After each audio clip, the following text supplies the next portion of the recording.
Environ 170 millions de personnes dans le monde vivent avec l'hépatite C, dont 5 à 10 millions de personnes rien qu'en Europe.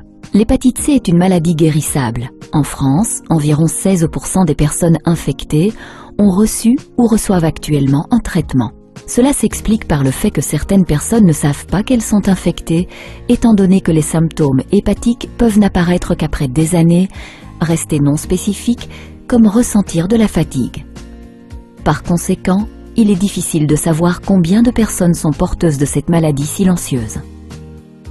Dans ce film, nous allons nous pencher sur les objectifs du traitement de l'hépatite C, les différents génotypes du virus, le traitement par bithérapie pégylée et la perspective de l'arrivée d'autres traitements potentiels.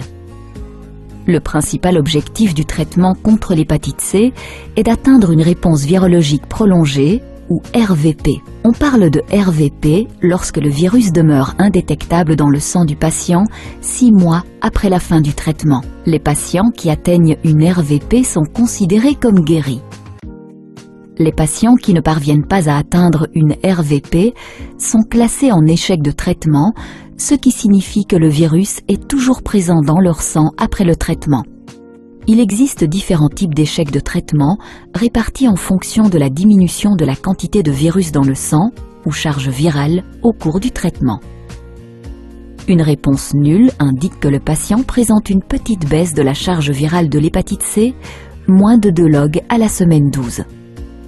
Si le patient présente une réponse partielle, cela indique une diminution de la charge virale de plus de 2 log à la semaine 12, mais que celle-ci reste détectable à la semaine 24. Cela signifie donc que le virus n'a pas complètement disparu. Le terme d'échappement virologique est utilisé lorsque le virus devient tout d'abord indétectable dans le sang lors du début du traitement, mais redevient détectable dans le sang du patient durant la suite du traitement. Enfin, on parle de rechute lorsque le virus est indétectable à la fin du traitement, mais que celui-ci redevient détectable une fois le traitement interrompu. 11 génotypes d'hépatite C ont été identifiés, parmi lesquels le génotype 1 est le plus fréquent en Europe et le plus difficile à traiter. Le traitement par bithérapie pégylée est efficace chez 42 à 46% des patients porteurs du génotype 1 après 48 semaines de thérapie. Cela signifie que 54 à 58% des patients infectés par un virus de génotype 1 ne guérissent pas après une bithérapie pégylée d'1 an. D'autres traitements de l'hépatite C, avec des modes d'action qui ciblent spécifiquement le virus, sont en développement dans le but d'augmenter l'efficacité et potentiellement réduire la durée des traitements existants. Ainsi, les antiviraux à action directe, ou AAD, représentent une catégorie de médicaments dont le mode d'action cible spécifiquement les enzymes virales essentielles à la réplication du virus de l'hépatite C.